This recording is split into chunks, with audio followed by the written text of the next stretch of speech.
Okay. Okay. Okay. This should work. Let's see.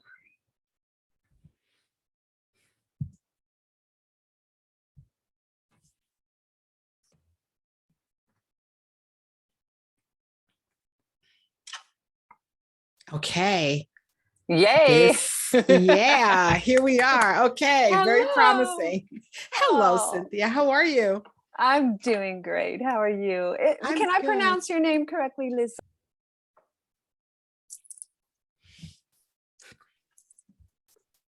So, good morning, Cynthia. I am so excited to share um, a few minutes here this morning with Cynthia Delaney. Cynthia and I do not know each other, or this is the first conversation that we're having. And we are also Instagram buddies. And so it's funny how you can have conversation with people on social media and connect and feel as if you know each other, or that at least you've started the conversation. So I'm really excited to put a face to the name and a Thank voice. you. Yeah, and a voice to the words. Cynthia and I were chatting a couple of moments ago about the fact that she is just back from her annual yoga retreat. Soul Song, is that the name of it? Yeah, Soul Song Yoga Yeah. Retreat. That's right. Yeah. So maybe why don't you introduce yourself to the audience and let Okay. them know a little bit about what happens during Soul Yeah, Song? love to. Thank you, Lisane. It's such a You're pleasure to welcome. be here. Thank you for inviting me You're welcome. to You're speak with welcome. you and to meet you. And Yeah. I said in our pre-recorded conversation that I just love what you're doing, and your work is very much kind of like the same thing that I'm doing from a different perspective, I think, because we both begin with that. The minute you stop being the victim of your life and you take charge of your Yes. life, that's when things are going to change, right? So Absolutely.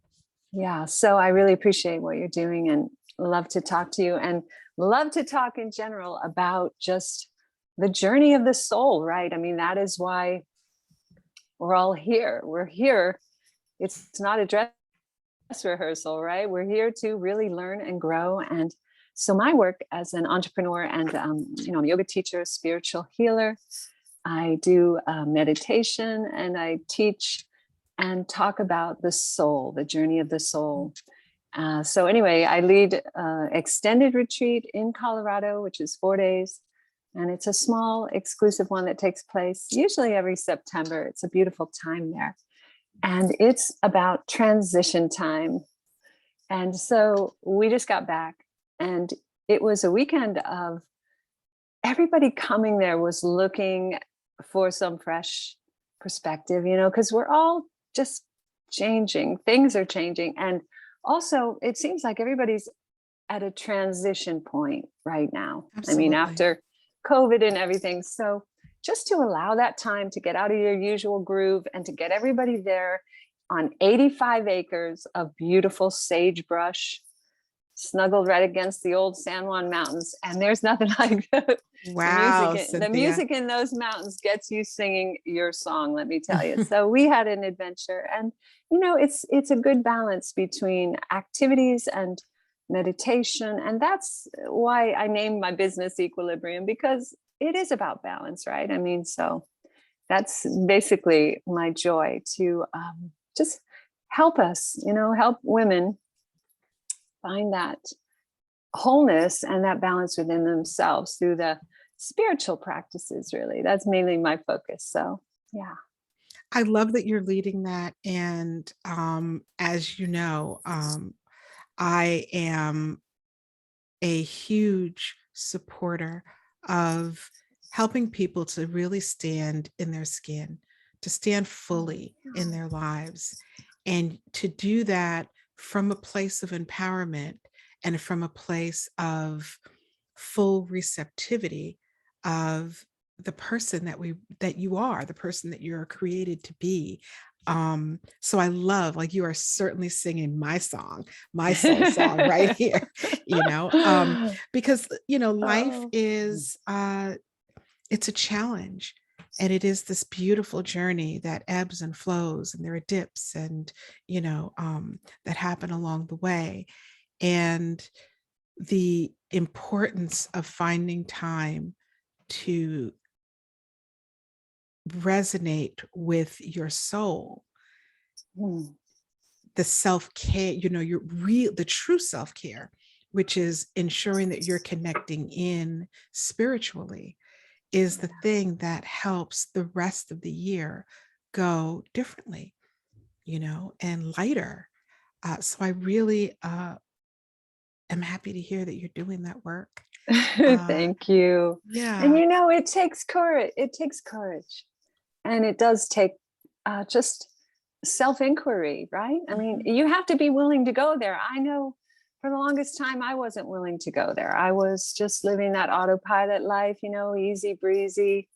And really, in some ways, that works for you because then you don't put any pressure on yourself and things just sort of come, and it's like Yeah, I don't all know in about that. good. I think you're feeling it, but it's like, you wind Yeah, up pushing everything into a closet and living like in 1% of totally. your capacity. Bury that stuff down in that Yeah. Pandora's box until one day it busts out on you. I Yeah. don't know. That was Yeah. my experience. So at any rate, I do find that when I take that time and I go inward really and connecting with that, and the place that I found that first was on my yoga mat. And of course, through church and everything. I mean, I've always been a soul seeker and, Mhm. trying to find meaning, a greater meaning. So as it turned out, I had a blow back. Oh, and when this all began, this spiritual awakening for me, which, is a journey. When you look back, you've really been doing it all your life. You've been Yeah. accepting and seeing different aspects of yourself. But the big uh, turning point for me was in what year was that? 2014. Our daughter, my husband and I have one child, and she went off to college, and she wanted to go to college in England because she wanted to be an English professor. And when you have one kid, you want them to have it all, right? So she went off to England, and it was just really devastating having her that far away. Mm. And also, just that you realize then when you're married to someone, just when that other person isn't around and what's left between you two, right? So, Yeah. yeah, me and my husband, we ended up deciding to split up, and we were apart for about 18 months with the intention of divorce, just letting it settle, trying to just create our new lives wherever we Mhm. were at that point. And it was just the first time that I was ever alone, Mm. really alone with myself. Because, I'm kind of out there. I'm a outgoing person. I have an extrovert personality, but being alone was scary for me. So that is when I was so lonely, so afraid. And I just started doing yoga all the time, like every day instead of just once a week. Mhm. And I started taking this beautiful class with this woman named Maria, and she just opened me up to so much more, the depth of my own being that it was only found when I was being quiet and silent and breathing. And then, of course, praying was always important. I started meditating and finding that comfort and just the spaciousness that it brought me, and the Mhm. just this well of my own wisdom that I had all along that I didn't know it, because sometimes we can let others take care of things for us, right? And whether or not we agree with it, it's easier that way, not to take charge. So anyway, that was the unfolding of it all. And the blessing of it was I started yoga training. I didn't even want to or think about teaching or doing anything. Up until that point, I'd been the professional mother and volunteer. And, in my church, I was very active as a Eucharistic minister and leader of the youth group and prayer partners and all kinds of stuff. So anyway, I was busy, but anyway, I started with this idea. Well, I'm going to do this yoga training just for personal transformation. And I found out, guess what? I'm a good teacher. I'm methodical. I'm a Virgo. So I know how Are to get you? to I those am details. too. Yeah, we're in Virgos. that, we're in that The Virgo bubble. refinement. It's Yeah. beautiful. the high expression of Virgo is good. So Mhm. sometimes I got to tame down that lower, but Well, you know. yeah. So anyway, getting to the long story short, started that path, realized, oh my God, this is so damn good. I have to share this. So in my home, I have a big, beautiful backyard. I said, let's do yoga. We put in a yoga studio just in an old playroom that's got this open loft area. So anyway, I invited, just some of my friends to come. And that's how Equilibrium by Cynthia was born, because the balance that it brought me, those spiritual practices, was just life-changing. And through that transformation, just one thing led to another, as it does, and lo and behold, my husband and I, we got back together. We were happier than we've ever been. And we needed that time apart to grow, each one of us individually. And now it's just been the mission for my soul to continue that growth, and also just share that, what I understand about it now, just like Mhm. you're doing, Lisane. Yeah, I So, love that yeah. story. And so what were the major things that you learned while on that mat during Oh, those 18 months? that's such a great question. I learned how reactive I was to the Mm. external. I learned Mhm. how the compass was actually from within, not what I was seeing outside of myself. Mhm. And I also learned that I do love my husband. I did love him. Even though I was so mad at him, I could just taken his little beautiful neck and just done something bad. Yeah, I might have. But the point is, when you have that time to figure things out, and that space, and that just moment to close your eyes and drop in there, and you know what?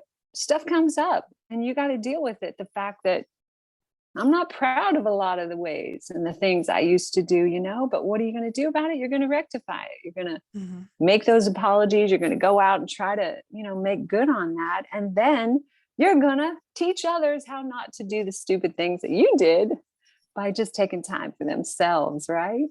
Mhm. I So think that's it. did you find that the was the key for you spending time with yourself so that you could explore? Was that the catalyst I think you're to right. the relationship with yourself and the relationship that you were able to refuel, I guess, with your husband? Yeah. That is a beautiful way of putting it. Empowering myself. And, I'm naturally a happy person. I know sometimes people don't like to hear that, but I always was that way. I don't have, I have not been depressed, thank God. I've never been like just in that, except for that during that time, I was in that Mhm. place of despair. And I thought for the first time, oh my God, how do people wake up every day like this? I mean, I grew my compassion when I myself was knocked off of my usual, joy train, or whatever you want to call it, which, yeah, included a lot of avoidance probably and things like that. But I've really been just like that dolphin, just going with the flow, whatever was expected of me, whatever was going to happen. I let it happen. I shaped it a little bit here and there. Went to college, got a job as a flight attendant, loved that job, loved flying, traveling, meeting people. Mhm. And but all at the end of the day, all I was doing was having fun. I wasn't doing anything meaningful. And then when I became a mother, that was a whole nother thing. You're in that mode, as you know, you have children, Mhm. of just taking care of business, right? Taking care of business, trying to do the right thing, the best thing for everybody. And then when they go bye-bye, it's like, wow, what am I working with here? Who am I and what Yeah. have I been doing? So I think it was that awareness of taking responsibility. I remember it clearly. I was on the I was on the floor in my closet. My husband had just come. I was away at my parents' house, and he had just come back and taken all of his clothes out of our closet that we share. Mm. And it was empty. And I went in there, and I'm still kind of emotional about it. It was the first time I was like, oh my, he's really gone. This is really happening. I went down on Mhm. my knees crying. And I just put my head down and I just said, I can't be alone. I just can't be alone.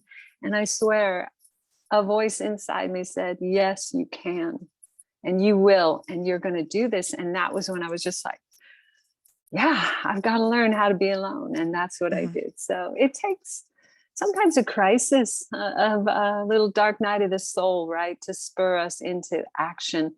But what I found out is that I absolutely had everything I needed all along. And I'm so Yeah. glad. There are Yeah. two things that you said that I want to point out. One is I too have, for the most part, throughout my life, been I'm a pretty optimistic person. Yeah.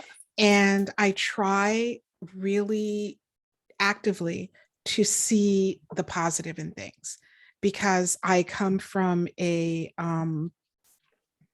belief system that says, you get to choose what you're going to take from a situation. And so you can either take the story that paints you as a victim or as someone to whom horrible things happen and that Mhm. people are terrible doing the horrible things, or you can look at it and see, what are you learning from that situation? Who are you in that situation? Because that's really the thing. Like, that's the thing. Like, a person can do anything, or we encounter unpleasant things or potentially unpleasant things all the time.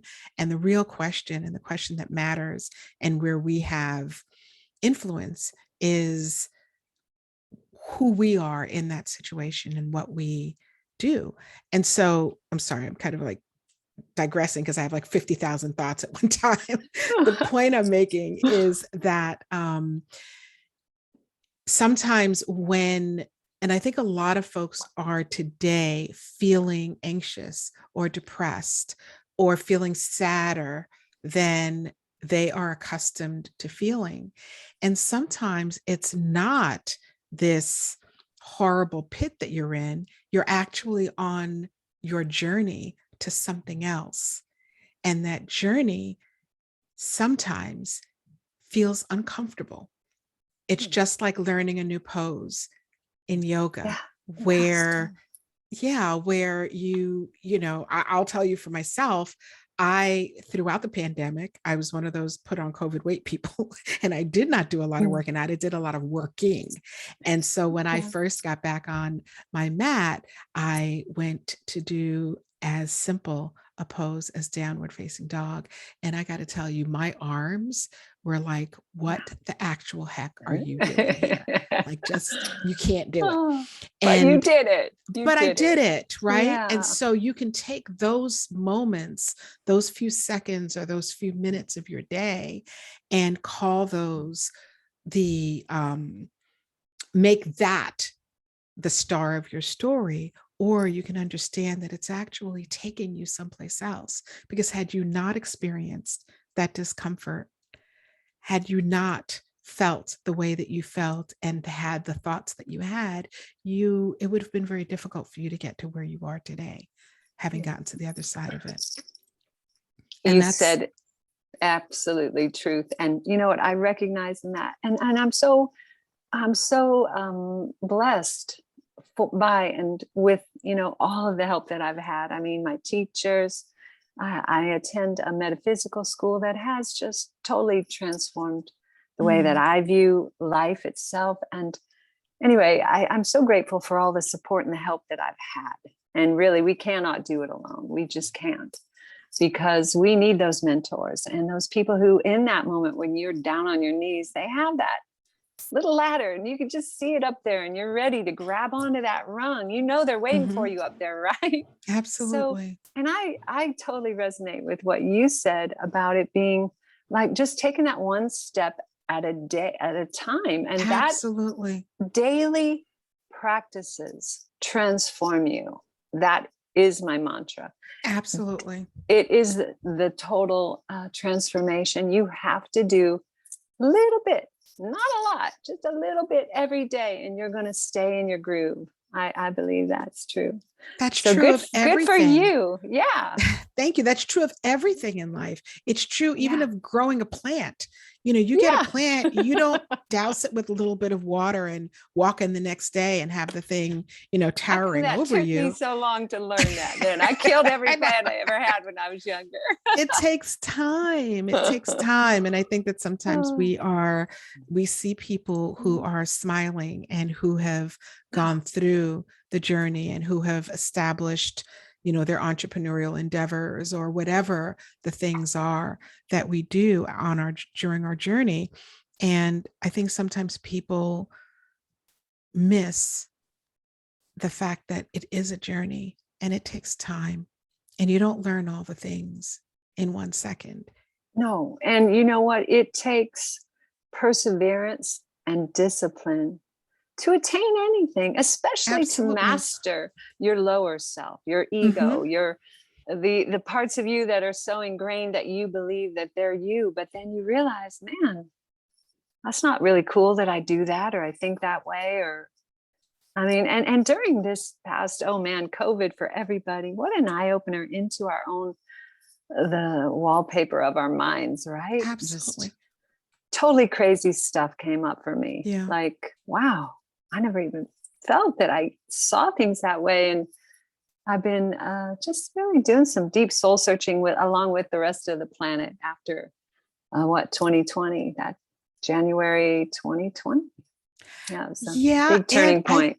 well, yes. And I think it absolutely has felt like and seemed like a huge turning point. And I think that for those of us who are in the service, in the work of service, I think it's Yeah. also very important that we recognize that it's not over.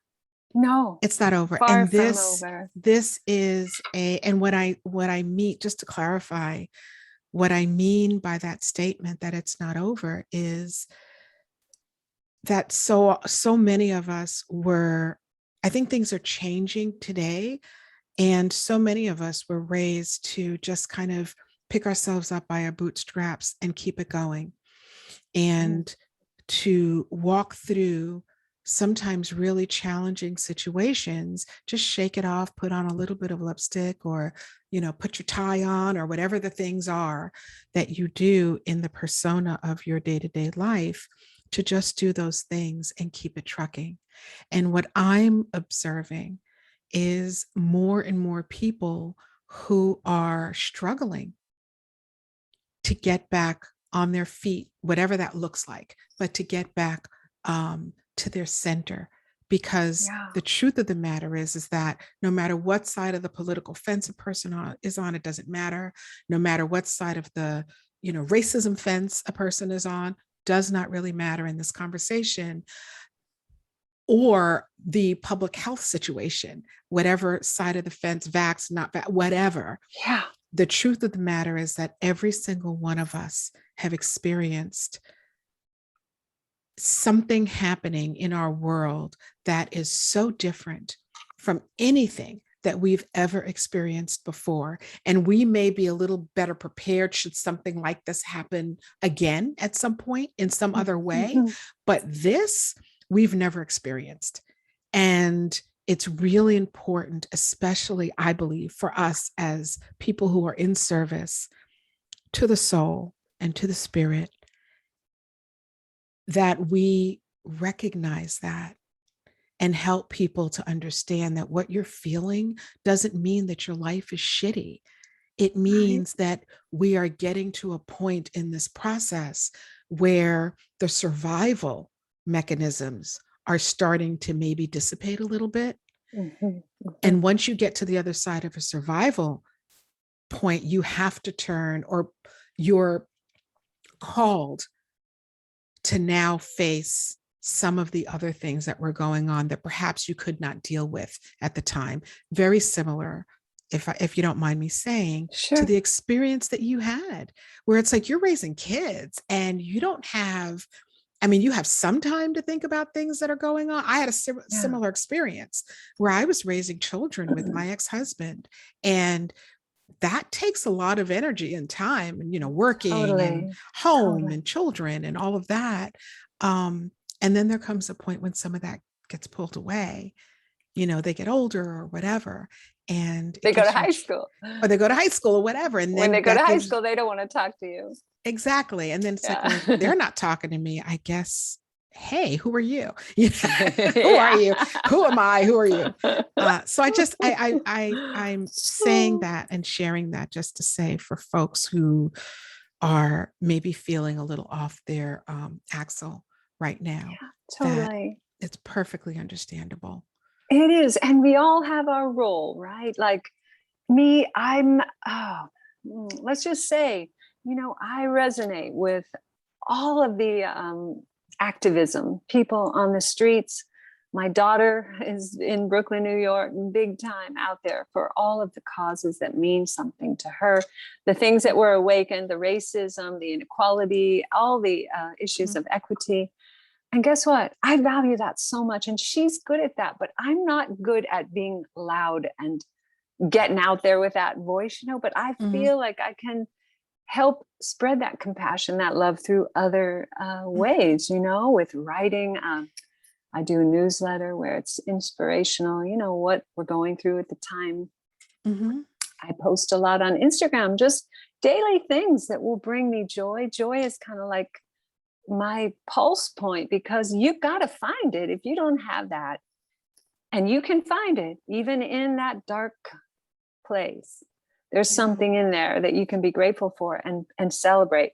So anyway, I feel like, for me anyway, I see people doing their part, and it's just working, I think, to get us all on that.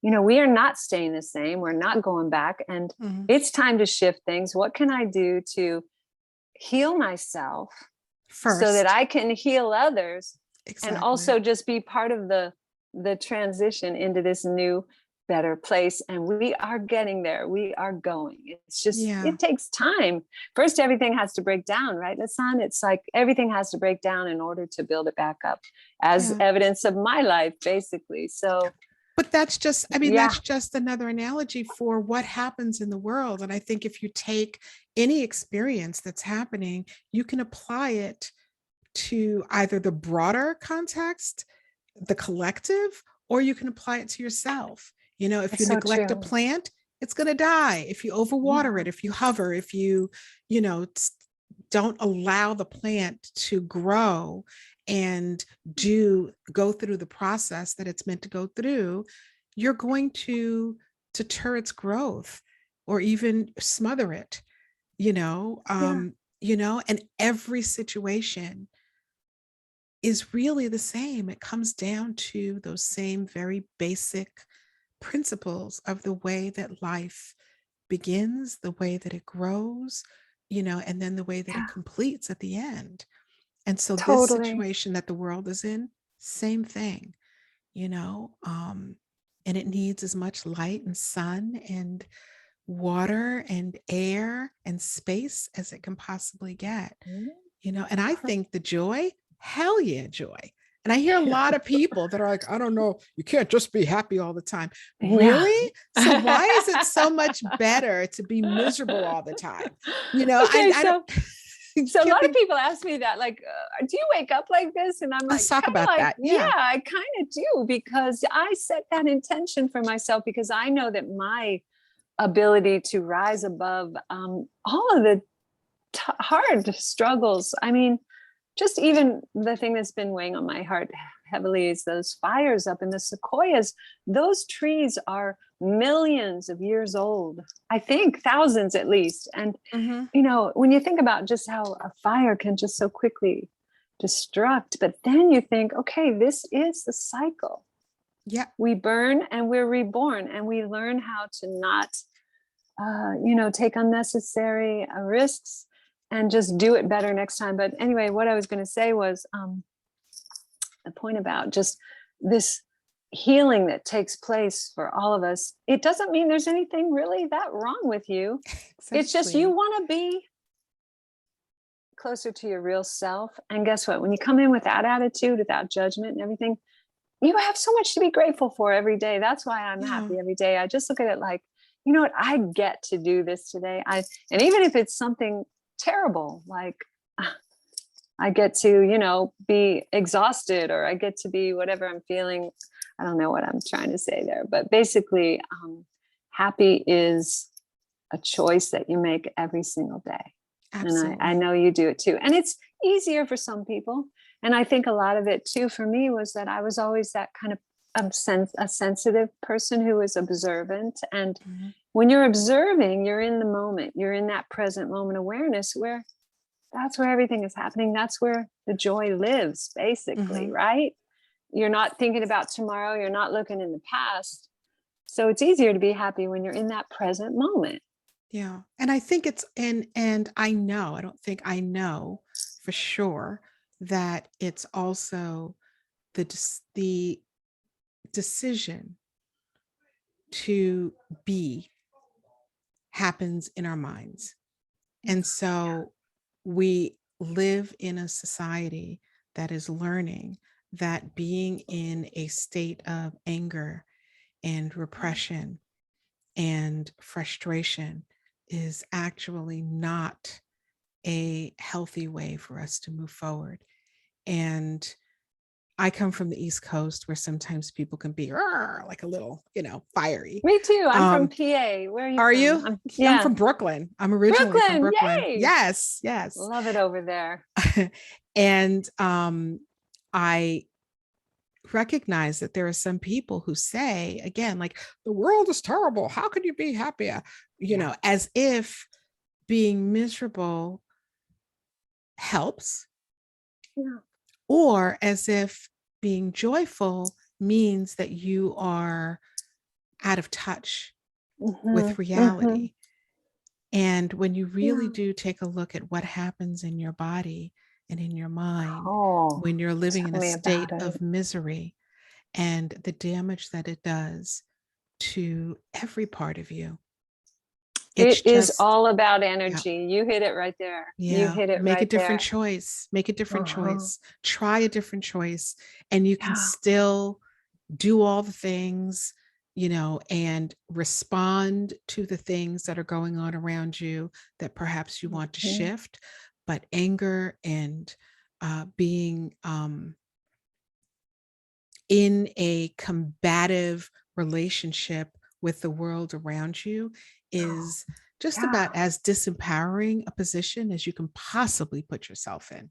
Disempowering, and it is in a state of dissonance instead Yeah. of being in that state of consonance where you're joined with others, you're separating yourself, it's your ego acting. Yes. um, but you're talking about just another thing that is just so amazing, and it is the spiritual light that forms our auric field, our chakras filled constantly with everything that we think.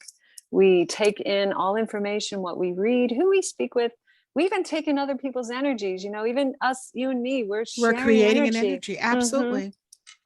Even though we're not together, I meant. Yeah. So the bottom line is, when you learn to master your energy, then guess what? It's like when you have in the bottom of a little, say a bowl, it's dirty water. If you keep pouring that good, clean water in, eventually those little sediments, they get rinsed out, but it takes time. And it's like, Mhm. you don't just get rid of it all at once. Mhm. So that's the practice of just being in touch and connecting to that higher power. I can't not talk about that, Lisane, because it's very important in my life. And whatever you want to call it, God, source, the higher, anything. God. Yes, God is there. And guess what? God is good. And we are given opportunities to either flow with God Mhm.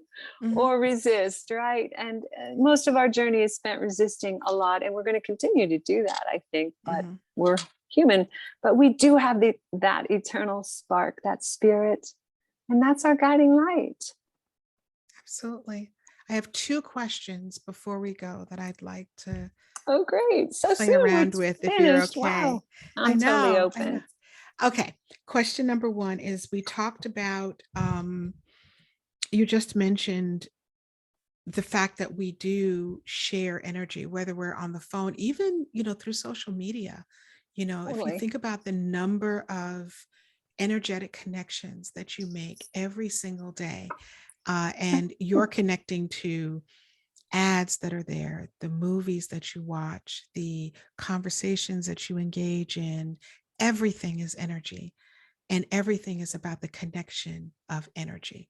And it's all the energy of love. Like that is the journey, Yeah. is to get on the love bandwagon, because the more of us that do that, Yes. the bigger it is. Totally. Totally. And I know quite a few people who are in the work of service, and especially spiritual service, who refer to themselves as empaths, and who Mhm, speak quite a bit about taking on other people's energy and the mhm. heaviness of that. And so, long-winded way of asking, getting to my question, which is, what do you do to keep your energy clean? Like, how do you maintain your energy on a day-to-day basis, Cynthia?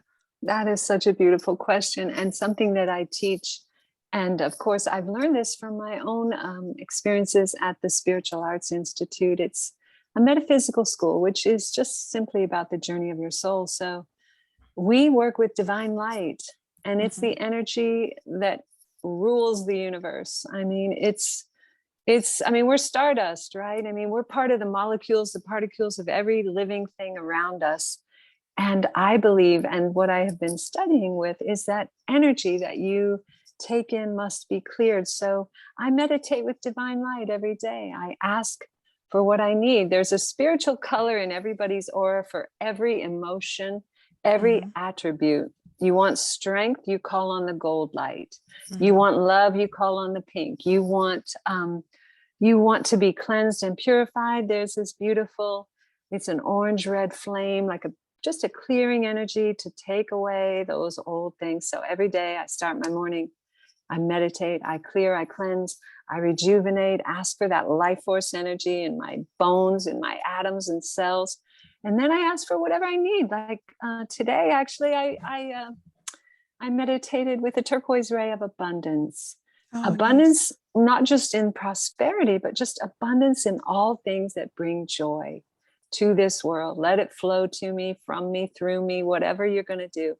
Take me through there. And yeah, my mantra this year on my birthday was, when I'm flowing with the universe, I am limitless. So I Uh, wanted to get in that wealth consciousness of my, just my reality is mhm. limitless. So anyway, I do that. And then it's very important. I actually have a video on Instagram. It's called Meditation, my meditation video. And it tells you my 5 steps every night I take to cleanse and clear energy that you've taken in. So you come into your bed, put away your devices. If you need them later, just set them aside, right? And then you close your eyes and take a deep inhale. And as you exhale, first you ask for the golden bubble of protection to be sealed around you. Now, this sounds like, oh, wow, what's that going to do? But I just want you to try it now. Just close your eyes and just imagine now this beautiful golden light circling around you in 7 clockwise flows.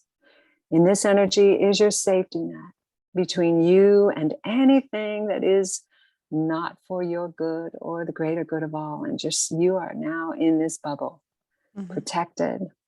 And then I take a deep inhale every night. And I ask for those energies that I have taken in that are now completed to be released. And you just Mhm. feel it wash down through your body and out through the soles of your feet. And then when you're done with that, take a few deep breaths, relax, center in, and then open your eyes. And you're I going to love be that. cleansed. Yeah, I love that. golden bubble. And then just ask for that watershed, that release of all energies of your day.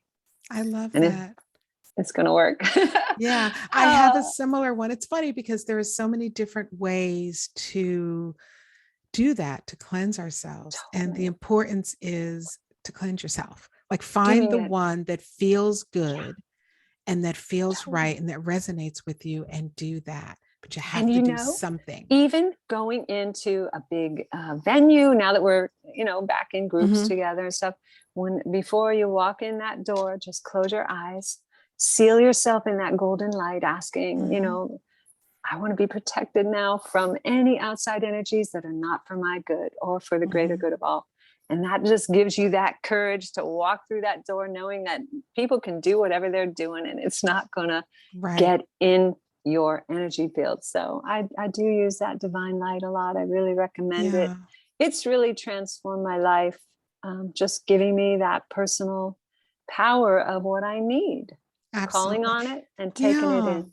And it's this thing that we say about, we're not alone or not wanting to be alone. And the truth is that being alone, we're never really alone, first of all, right? And second of all, the alone is really where that when you recognize that there is a conversation and communication happening.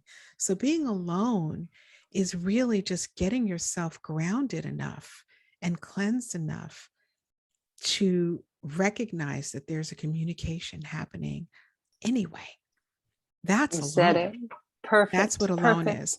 Alone is Yep. not isolation. Isolation is when we, you know, go and shut ourselves off from the world, Excuse me. and put ourselves into a position of feeling like there's nobody there for us, which is Yeah. that's And isolation. That's I different from do being alone. recognize too, and I hear, with my clients, and, we have, it's personal when we do the spiritual healings, and Yeah. they share with me what they're feeling, trying to transmute that energy. And a lot of people do feel just like they don't fit in, like there's this aloneness, no matter who's with them and Hmm. around them.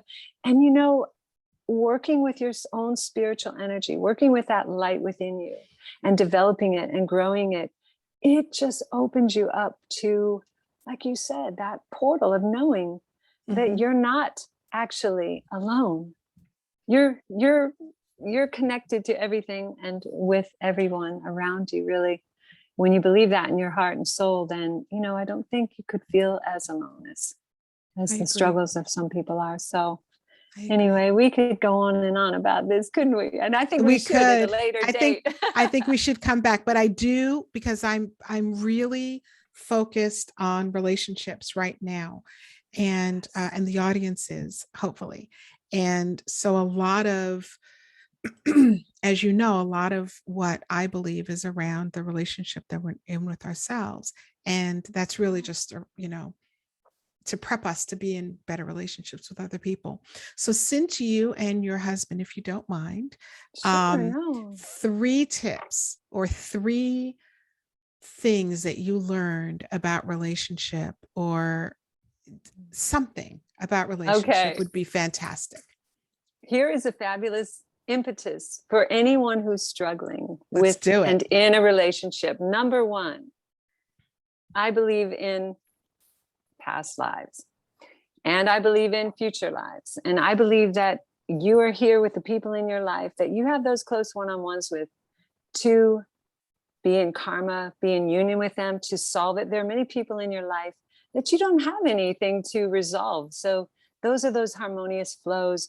When you come like this with someone, knowing that if you don't solve it in this lifetime, you're going to have to face it again Mhm. in the next. That number one for me was an impetus, because I thought, this is down and dirty right now. If I cut the ties, if he cuts the ties, we're going to be screwed for that next time. We have to work it out. Yeah. And number two, when I started realizing that it wasn't him, it was me.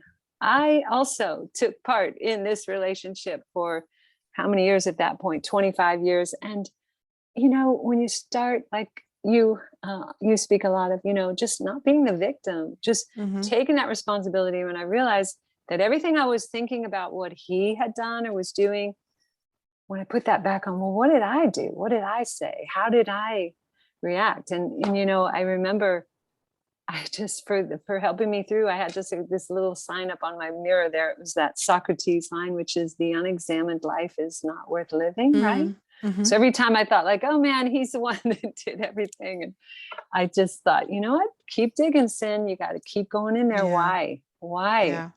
And so that's number two. And number three was, when you love somebody, I don't know, there's just some soul connection. And you might not even be able to live with them, but you got to honor that love. And we had that love. So we were lucky, I think. And it's not for everybody to go back to your husband and, work it out or anything. It's not going to work all the time. And that's just the way it's meant to be. But for us, thankfully, it did work out. So a little bit of counseling along the way doesn't hurt. And just the effort, knowing that now our karma has been totally solved. We are like two best friends, two kids in a candy store. So I can't even imagine if we had broken up, what it would have felt like, how different my life would be now, even, just, so that's the answer. Just figure it out, do you, and how can you come to some resolution to leave this in a good place by the time your time is up? That's all. Doesn't maybe have to begin back together. And I think karma, is an interesting metaphysical concept. And I think even for the life that you're in right now, if you cut things without truly examining the relationship and examining who you are in the relationship, in addition to who that other person is, what you wind up doing, or what many people wind up doing, is bouncing from that situation. And then you wind up going to find a person with the same exact thing, different face, different name. And until you resolve a thing, it's going to keep presenting itself to you. Totally. And sometimes that's a man or a woman. Sometimes that's a relationship, some other relationship, a friendship, a job, a manager, or people that work for you.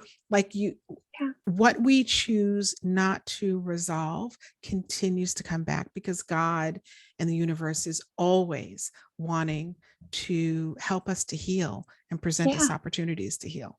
And they give us those opportunities to rectify and to fix it and to try to learn and grow on. And you know what? It's funny when you talk about just this thing about healing. And I remember back 2 years ago, I just have gotten more intuitive. I think we all have during 2020 and everything that we went through, being alone and all that in our homes. But anyway, I got this message about healing. And I remember posting something about that I thought 2020 was going to be the year of healing. And I received a lot of feedback from people who are saying like, what, we're doing great. We don't need healing because guess what? We're kicking ass, whatever. But the bottom line is healing is what we're all doing, whether you don't, Absolutely. if you don't want to call it that, it's our responsibility. And I'm so happy and proud for people. And I see you and what you're doing and just how you just are making a difference, reaching out to others, because guess what? We all need each other. And absolutely. And it is a healing journey to be our true selves. It's not that we're broken, we're shattered, although, we got some cracks along the way. Yeah. But anyway, I just am I just every day I wake up and I see the goodness in the world that I see. And you're one of them. I tune into your thank you, Cynthia, and so are you. And I see your beautiful face smiling when, you could be out there just like everybody else, finding something to complain about, and I value that. Yeah. I value that. Thank you so very much. Thank you for your time is valuable. And I really appreciate you wanting and being willing to spend an hour with me. Thank you so much. I can't believe it's been an hour already. I know. That went fast. I know. Thank you. Hold on. Oh no.